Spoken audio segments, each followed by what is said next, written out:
सोनिया गांधी जी, मनमोहन सिंह जी, केसी वेणुगोपाल जी, अहमद पटेल जी, PC चाको जी, Subhash Chopra ji, DISE पे हमारे सब सीनियर नेता, दोनों तरफ हमारे नेता, एनएसयूआई, यूथ कांग्रेस, महिला कांग्रेस, सेवा दल, भाइयों और बहनों, प्रेस के हमारे मित्रों, आप सबका यहां दिल से बहुत बहुत स्वागत, नमस्कार। मुकुल वासनिक जी, कहां हैं आप? आपने आज इस छोटे से मैदान में इतने सारे बब्बर शेर और शेरनियां कैसे इकट्ठा कर दिए? और देखिए, एक साथ प्यार से खड़े हैं। यह हमारा कांग्रेस का कार्यकर्ता किसी से नहीं डरता, एक इंच पीछे नहीं हटता और देश के लिए अपनी जान देने के लिए तैयार रहता है। अच्छा, मुझे कहा पार्लियामेंट में कल कहा, राहुल जी सुनिए, पार्लियामेंट में कल कहा बीजेपी के लोगों ने, आपने भाषण दिया, भाषण के लिए माफी दीजिए। मुझे कहते हैं सही बात बोलने के लिए माफी बोलूं, माफी मांगूं। भाइयों और बहनों, मेरा नाम राहुल सावरकर नहीं है, मेरा नाम राहुल गांधी है। मैं सच्चाई के लिए कभी माफी नहीं मांगूंगा, मर जाऊंगा मगर माफी नहीं मांगूंगा, और ना कोई कांग्रेस वाला माफी मांगेगा।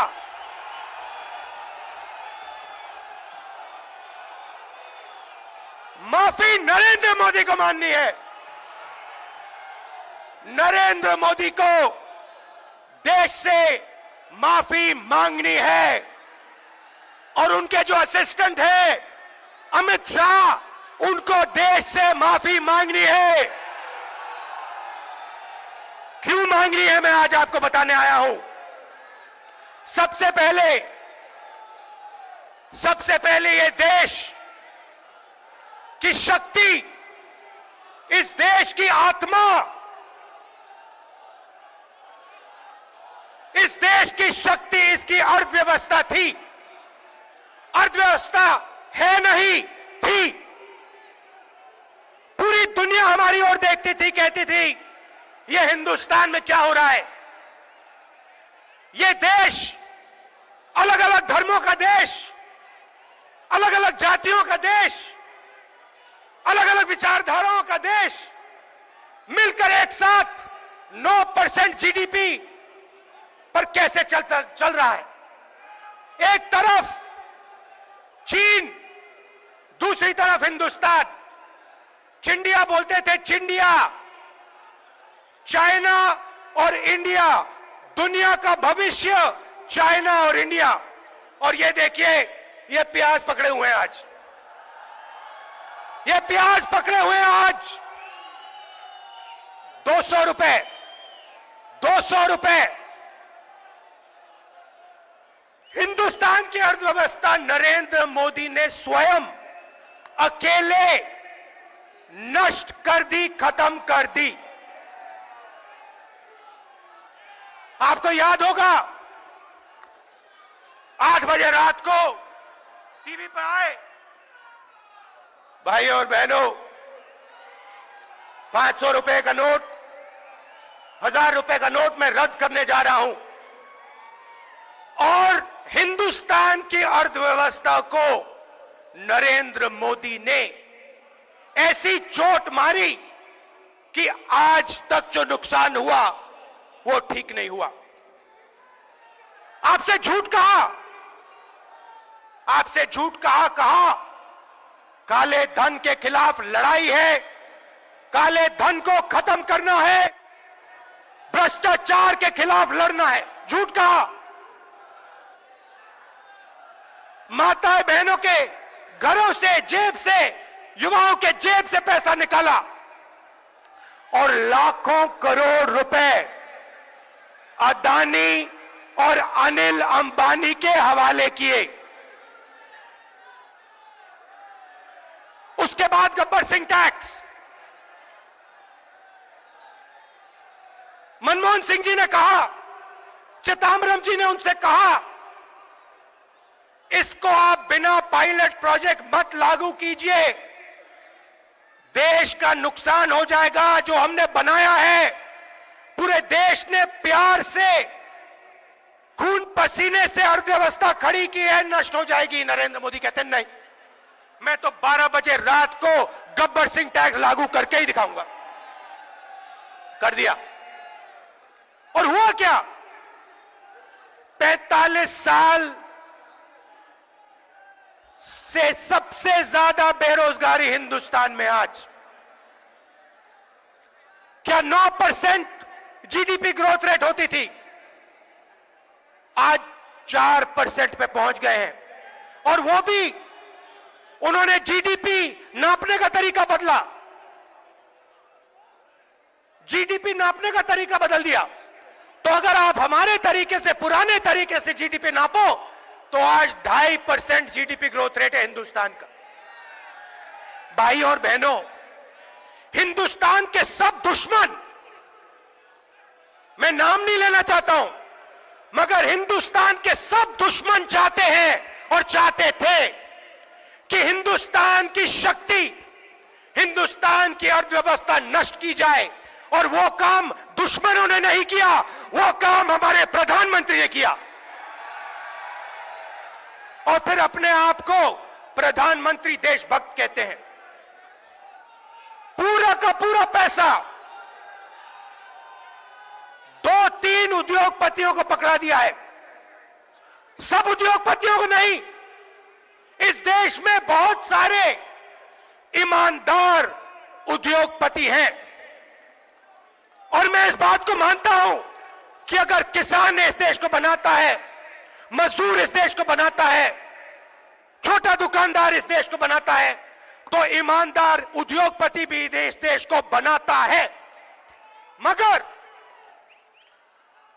पिछले 5 सालों में नरेंद्र मोदी ने, मैं एक नाम लेता हूं, पिछले 5 सालों में नरेंद्र मोदी ने अदानी को 50 कॉन्ट्रैक्ट दिए हैं। 1 लाख करोड़ रुपए से ज्यादा देश के एयरपोर्ट पकड़ा दिए, देश के पोर्ट्स पकड़ा दिए, बिना कॉन्ट्रैक्ट के दे दिया। क्यों दिया? इसको आप क्या कहेंगे? इसको आप चोरी नहीं कहेंगे, इसको आप भ्रष्टाचार नहीं कहेंगे, तो क्या कहेंगे इसको? 1,40,000 करोड़ रुपए कुछ ही दिन पहले 15-20 लोगों का कर्जा माफ किया है। आपसे टेलीफोन इस्तेमाल करने के लिए 50% रेट बढ़ा देंगे और फिर बड़े से बड़े उद्योगपतियों का 60,000 करोड़ रुपए माफ कर देंगे। अर्थव्यवस्था क्या होती है? जब तक हिंदुस्तान के गरीब लोगों के पास, किसानों के पास, मजदूरों के पास, युवाओं के पास जेब में पैसा नहीं होगा, तब तक हिंदुस्तान की अर्थव्यवस्था आगे नहीं जा सकती। मैं आपको समझा देता हूं। हिंदुस्तान का किसान, मजदूर, युवा, आप लोग माल खरीदते हो जब आपके जेब में पैसा होता है, आप चीजें खरीदते हो। खरीदते हो नहीं खरीदते हो? शर्ट, पैंट, जूता, मोबाइल फोन, काले चश्मे जैसे आपके हैं, ये आप खरीदते हो। जब आप खरीदते हो, फैक्ट्रियां ये चीजें बनाती हैं। जब फैक्ट्रियां ये चीजें बनाती हैं, आप ही लोगों को उन फैक्ट्रियों में रोजगार मिलता है। यह इकोनॉमिक सिस्टम है। पैसा पहले गरीब लोगों के जेब में डालो, किसानों के हाथ में डालो, मजदूरों के हाथ में डालो। वही पैसा किसान, मजदूर, छोटे दुकानदार पैसे का प्रयोग करेंगे, चीजें खरीदेंगे, डिमांड बनेगा, फैक्ट्रियां बनाएंगे। नरेंद्र मोदी ने आप सबके जेब में से पैसा छीन के निकाल दिया। बघेल जी ने कहा छत्तीसगढ़ में 2,500 रुपए धान के मिलते हैं। मध्य प्रदेश, राजस्थान, छत्तीसगढ़, कर्नाटक, पंजाब, इन प्रदेशों में हमने कर्जा माफ क्यों किया? इन प्रदेशों में हम सही एमएसपी क्यों देते हैं? क्योंकि हम जानते हैं कि हिंदुस्तान के किसान के बिना, हिंदुस्तान के किसान के बिना अर्थव्यवस्था आगे जा ही नहीं सकती। मनरेगा हमने क्यों दिया? क्योंकि हम जानते हैं हिंदुस्तान के मजदूर के बिना यह देश आगे नहीं जा सकता है। तो नरेंद्र मोदी ने पूरा पैसा खींच के अपने 2-3-4 मित्रों को दे दिया और हिंदुस्तान की अर्थव्यवस्था को नष्ट कर दिया। मगर वो वहां नहीं रुके, बांटने का काम करते हैं। आपने, पूरे देश ने नरेंद्र मोदी को चुना। क्यों चुना? हिंदुस्तान को मजबूत करने के लिए चुना, अर्थव्यवस्था को मजबूत करने के लिए चुना, युवाओं को रोजगार देने के लिए चुना। वो काम नरेंद्र मोदी ने नहीं किया। 4% पे जीडीपी पहुंच गई। 45 साल से सबसे ज्यादा बेरोजगारी आज। दिन भर किसान आत्महत्या कर रहे हैं। मैंने पार्लियामेंट में सवाल पूछा, भाई बताओ, हिंदुस्तान में नरेंद्र मोदी की सरकार है, कितने किसानों ने आत्महत्या की? सरकार जवाब देती है, हमें मालूम नहीं। पार्लियामेंट में सवाल का जवाब देती है, हमें मालूम ही नहीं। प्रदेशों से जाके पूछिए, हमें नहीं मालूम। इनको यह भी नहीं मालूम कि हिंदुस्तान की रीढ़ की हड्डी के किसान, कितने किसानों ने अपनी जान ली। शर्म आनी चाहिए इन लोगों को। मगर पूरे देश को मालूम है, पूरा देश जानता है यहां हालत क्या है, और फिर यह बांटने का काम शुरू करते हैं। एक धर्म को दूसरे धर्म से। जम्मू कश्मीर में, नॉर्थ ईस्ट में जाइए, असम जाइए, मिजोरम जाइए, मणिपुर जाइए, नागालैंड जाइए, अरुणाचल जाइए, देखिए नरेंद्र मोदी ने क्या काम किया है। जला दिया उन प्रदेशों को, आग लगा दिया असम में। बांटने का काम करते हैं, देश को कमजोर करने का काम करते हैं। और आप लोग जो सब यहां आए हो, और जो करोड़ों लोग इस प्रोग्राम को टीवी पे देख रहे हैं, मैं आपसे बात कर रहा हूं। आप इस देश को बांटते नहीं हो। आप इस देश को अपने खून पसीने से, अपने दिल से खड़ा करते हो। रोज छोटे दुकानदार, किसान, मजदूर, बेरोजगार युवा, ये सब लोग मिलकर इस देश को खड़ा करते हैं। ये आपका खून है, ये आपका पसीना है, और आपके देश को कमजोर किया जा रहा है, हमारे देश को कमजोर किया जा रहा है, बांटा जा रहा है, और आपकी अर्थव्यवस्था को नष्ट किया जा रहा है। और कारण यही है कि नरेंद्र मोदी जी सिर्फ एक बात को देखते हैं, एक बात के बारे में सोचते हैं, एक चीज के बारे में सोचते हैं कि उनके हाथ में सत्ता है, हां या ना। सत्ता के लिए हमारे प्रधानमंत्री कुछ भी कर देंगे, सत्ता के लिए अर्थव्यवस्था को नष्ट कर देंगे, हिंदुस्तान में सब युवाओं को बेरोजगार कर देंगे। मार्केटिंग होनी चाहिए नरेंद्र मोदी की, टीवी पे आने चाहिए रोज। भैया एक बात बताओ, टीवी पे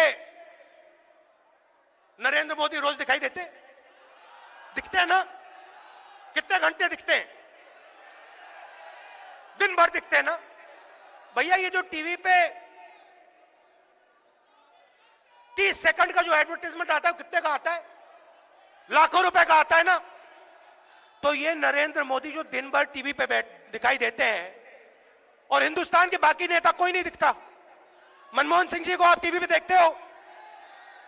नहीं देखते ना? तो इसका पैसा कौन दे रहा है? इसका पैसा कौन दे रहा है? इसका पैसा वो लोग दे रहे हैं जिनको नरेंद्र मोदी आपका पैसा छीन कर दे रहे हैं। यह सच्चाई है देश की। और मैं मीडिया वालों से कहना चाहता हूं, देखो आप पर बहुत बड़ी जिम्मेदारी पड़ती है। हमारी सरकार थी, आप हमारी सरकार पर आक्रमण करते थे और आपने सही किया। मैं स्टेज से कह रहा हूं कि आपने अपना काम किया, मगर आज वो आप अपना काम भूल गए हो। आज आप अपना काम भूल गए हो, मगर आप भी देशवासी हो, आप भी इस देश के हो।